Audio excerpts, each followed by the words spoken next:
इस वीडियो में हम बात करेंगे CSS लेआउट के फ्लोट और क्लियर प्रॉपर्टी के बारे में। CSS फ्लोट प्रॉपर्टी बताती है कि आपका जो एलिमेंट है वो किस तरीके से फ्लोट होना चाहिए।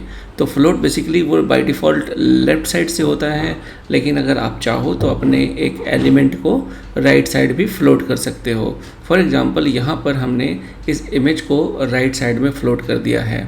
इस एग्ज़ाम्पल को मैं अगर दिखाऊं तो यहाँ पे मैंने इमेज में फ्लोट राइट किया है, और इस पैराग्राफ में इमेज क्योंकि फर्स्ट आ रहा है तो बाय डिफ़ॉल्ट उसे यहाँ लेफ़्ट में होना चाहिए, बट क्योंकि हमने फ्लोट राइट किया है तो वो राइट साइड में फ्लोट हो रहा है।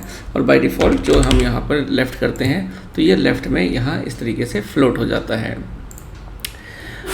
फ्लोट के कुछ वैल्यूज़ होते हैं, जैसे लेफ़्ट, राइट, नन। नन का मतलब है आप कोई फ्लोटिंग नहीं देना चाहते, और इनहेरिट का मतलब है जो एलिमेंट है अपने पेरेंट की फ्लोटिंग प्रॉपर्टी को इनहेरिट कर लेता है। तो फ्लोट राइट मैंने जैसा आपको बता दिया है, और लेफ़्ट भी मैंने आपको भी बताया। नन करने से क्या होता है, बेसिकली आपकी फ्लोटिंग ख़त्म हो जाती है और ये आपका कुछ इस तरीके से डिस्प्ले होता है। नेक्स्ट आपका है float next to each other. कई बार क्या होता है कि आपके पास जो ब्लॉक लेवल एलिमेंट्स हैं वो आप एक साथ फ्लोट करवाना चाहते हैं लेफ़्ट साइड में कुछ इस तरीके के इफ़ेक्ट के लिए, तो वहाँ पर हम डिव में फ्लोट लेफ़्ट कर सकते हैं, और सभी को जैसे यहाँ पे पैडिंग 15 पिक्सल का दिया हुआ है। इसके बाद 3 अलग अलग क्लासेस हमने ली हैं और तीनों के बैकग्राउंड्स अलग अलग किए हैं, और यहाँ देखिए इन तीनों डिव्स को हमने एक साथ लिखा है। तो यहाँ पर 1 by 1 बाय डिफ़ॉल्ट डिव तो आपका ब्लॉक लेवल एलिमेंट होता है, लेकिन हमने क्योंकि यहाँ फ्लोट प्रॉपर्टी यूज की है तो ये तीनों स्टैक हो जाते हैं, लेफ़्ट से चिपक जाते हैं।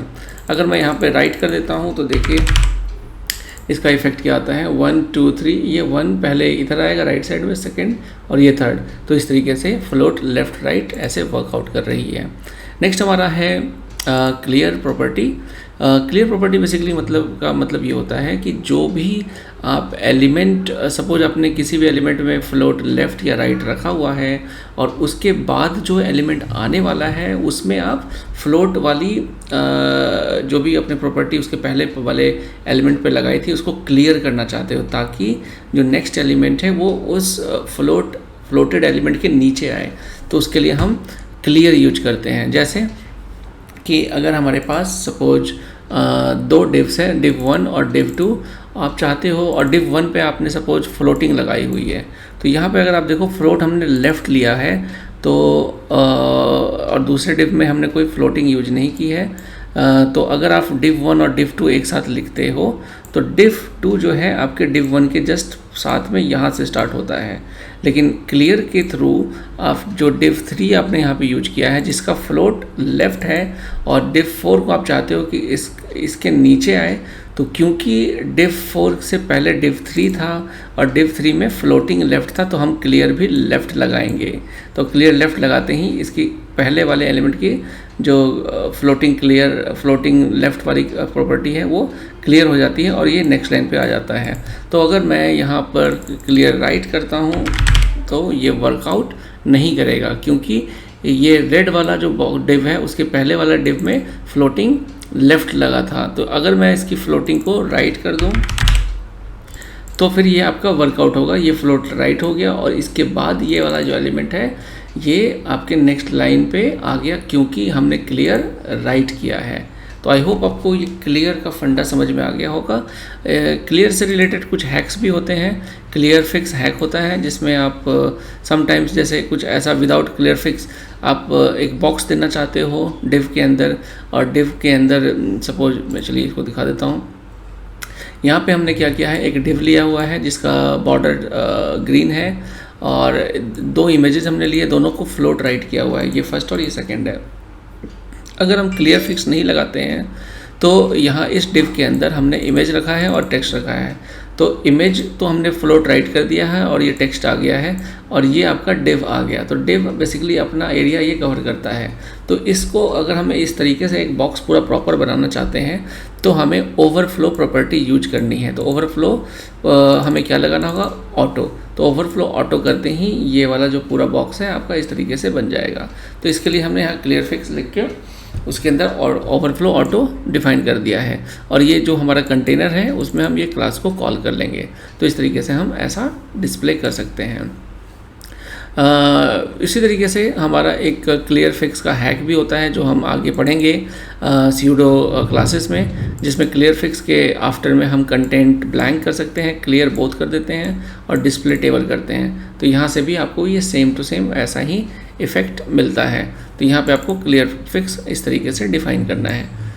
तो ये रहा सारा कुछ रिलेटेड टू फ्लोट, और ये फ्लोट के कुछ एग्जांपल्स भी दिए हुए हैं, जैसे ग्रिड ऑफ बॉक्सेस है, इक्वल विड्थ बॉक्सेस है।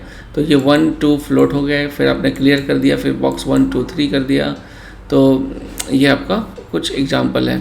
इमेजेस साइड बाय साइड भी आप फ्लोट के थ्रू कर सकते हैं। ये देखिए, इमेज कंटेनर आपने क्लास बना लिया और हर इमेज की विड्थ आपने 33% कर दी और सभी को फ्लोट में लेफ्ट कर दिया। तो ये करते ही आपकी इमेज की गैलरी इस टाइप से बन सकती है।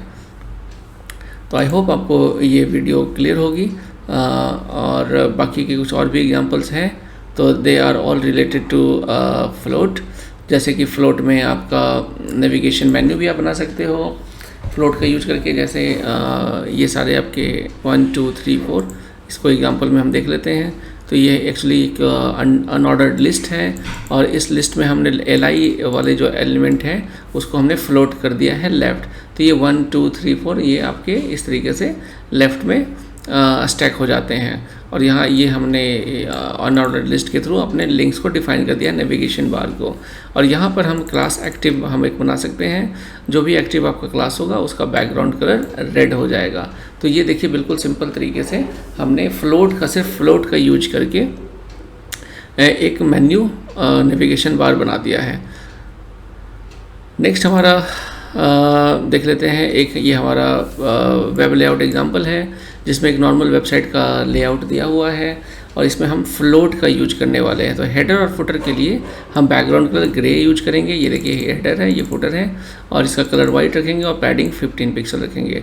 जो भी हम कॉलम्स यूज करने वाले हैं उन सबको हम फ्लोट लेफ्ट करेंगे और क्लियर फिक्स के बाद ये हमारा बहुत जो भी फ्लोट एलिमेंट्स है वो क्लियर हो जाएगा।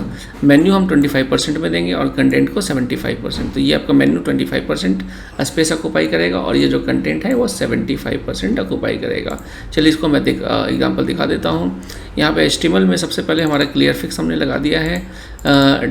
डिव हमने क्लास लिया है, डिव क्लास हेडर और डिव क्लास फुटर। तो ये आपका तो बैकग्राउंड, ये दोनों चीज़ें अलग अलग डिव्स हो गए। अब बात रही हमारे कंटेंट की और मेन्यू की, तो उसके लिए हमने एक क्लियर फिक्स नाम का डिव ले लिया और उसके अंदर हमने पहले एक कॉलम क्लास ले लिया है और एक मेन्यू ले लिया है। उसके अंदर फिर हमने यूएल लिया है और इसमें इस लिस्ट में 4 आपके आइटम्स आ गए। और दूसरा डिव जो हमारा है, एक डिव ये है, दूसरा डिव आपका कंटेंट का है। कंटेंट के लिए हमने कंटेंट क्लास यूज किया है, मेन्यू के लिए मेन्यू यूज किया है। कॉलम वाला जो हमारा क्लास है वो फ्लोट लेफ्ट हमने कर दिया है ताकि एक के बाद दूसरा ये द सिटी, ये जो कंटेंट है ये यहाँ से स्टार्ट हो और दोनों के बीच में पैडिंग हमने 15 पिक्सल की कर दी है। तो इस तरीके से हम देख सकते हैं कि हम अपनी वेबसाइट का लेआउट सिर्फ फ्लोट के थ्रू हम इस तरीके से कर सकते हैं। तो ये रहा हमारा फ्लोट CSS फ्लोट का ट्यूटोरियल। आई होप आपको ये वीडियो क्लियर होगी। मिलता हूँ अगली वीडियो में। Thank you.